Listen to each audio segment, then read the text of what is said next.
নমস্কার, সেকেন্ড ওপিনিয়নে আপনাদের স্বাগত। আজকে আমরা যে বিষয়টি নিয়ে আলোচনা করব সেটা হলো অ্যালার্জি সারাতে আকুপাংচার। জেনারেলি অ্যালার্জি বলতে আমরা কি বুঝি? আমরা যে কোনো খাবার খেলে বা কোনো প্রসাধনী ইউজ করলে বা সাধারণভাবেই আমাদের যখন শরীরে কোনোভাবে চুলকানি হয় অথবা শরীরে বিভিন্ন র্যাশ বেরিয়ে যায় অথবা এই র্যাশ বেরোনো চুলকুনি দুটোই না থাকতে পারে, কোনো সময় কোনো ফুলের গন্ধেতে আমাদের শ্বাসকষ্টের সমস্যা হতে পারে, আমাদের নাকটা বন্ধ হয়ে যাচ্ছে মনে হতে পারে। তো এগুলো এক ধরনের অ্যালার্জির প্রকারভেদ। তবে সাধারণভাবে আমরা অ্যালার্জি বলতে আমবাত মানে গায়ে চাকা চাকা হয়ে যাওয়া, র্যাশ বেরিয়ে যাওয়া, তো এই ধরনের রোগের ক্ষেত্রে আমরা কিন্তু সাধারণত অ্যান্টিহিস্টামিনিক জাতীয় ওষুধপত্র লিখে থাকি। সেগুলো অনেক রকমের ওষুধ আছে, লিভোসিট্রিজিন, ফেক্সোফেনাডিন, অ্যাট্রাক্স। তারপরেও না কমলে আমরা কিছু কিছু ক্ষেত্রে স্টেরয়েড জাতীয় ওষুধ অল্প কয়েকদিনের জন্য ব্যবহার করি। কিন্তু বেশ কিছু ক্ষেত্রেই দেখা যায় এই অ্যালার্জি কিন্তু পারসিস্ট করে যাচ্ছে, ওষুধপত্র খাওয়ার পরেও যাচ্ছে না।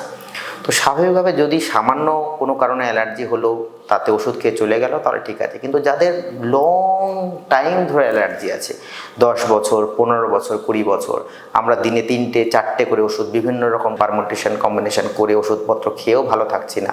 আমাদের অ্যালার্জি টেস্ট করে দেখা গেছে যে পৃথিবীতে যা যা জিনিস আছে প্রায় সবেতেই আমাদের অ্যালার্জি। এমনকি হাউসহোল্ড জিনিসপত্র, তুলো, বালিশ, আমাদের ঘরের ডাস্ট, আমাদের সমস্ত খাবারে, আমাদের বেগুন, চিংড়ি, আলু, পটল থেকে শুরু করে মানে আমরা যা যা খাই সব কিছুতে আছে, সেগুলো সমস্ত কিছু কিন্তু পরিহার করা আমাদের পক্ষে সম্ভব হয়ে ওঠে না। কারণ এনভায়রনমেন্টে আমরা যখন থাকি কিছু কোনো এনভায়রনমেন্টাল ফ্যাক্টর আমাদের শরীরের মধ্যে প্রবেশ করবেই। তাহলে এক্ষেত্রে আমরা কি করে ভালো থাকতে পারি?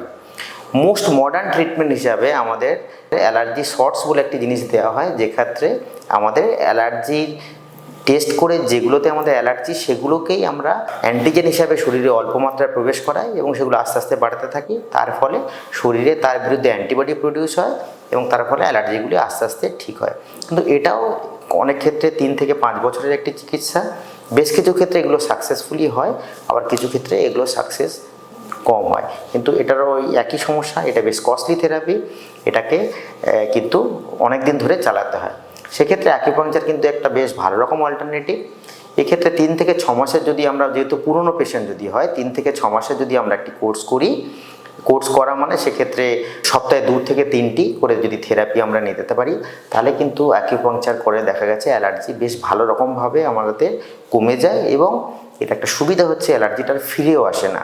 আমাদের প্রচুর পেশেন্ট অ্যালার্জিতে ভুগত, তারা বিভিন্ন জায়গায় দেখিয়েছে, ওষুধপত্র কোনো খেয়েছে, তারপরেও তাদের উপকার হয়নি। কিন্তু তারপরে তারা অ্যাকুপাংচার করার পরে এখন 6 মাস, 1 বছর বা 2 বছরও হয়ে গেছে অনেক পেশেন্ট, তারা কিন্তু বেশ ভালো আছে, তারা কোনো রকম অ্যালার্জিতে ভুগছে না। এবং সবথেকে ইন্টারেস্টিং ব্যাপার, তাদের অ্যালার্জির ওষুধও আর খেতে হচ্ছে না। তো আপনারা অ্যালার্জির যদি সমস্যা থাকে আমাদের সাথে কনসাল্ট করুন, আমরা আপনাদেরকে দেখে বুঝে, এবং কিছু কিছু ক্ষেত্রে খাবারের পরিবর্তনও জরুরি, কিছু এক্সারসাইজ, এইভাবে সামগ্রিকভাবে অ্যালার্জির চিকিৎসা করলে কিন্তু অ্যালার্জি থেকে মুক্তি পাওয়া সম্ভব। Second opinion, when all doors are closed.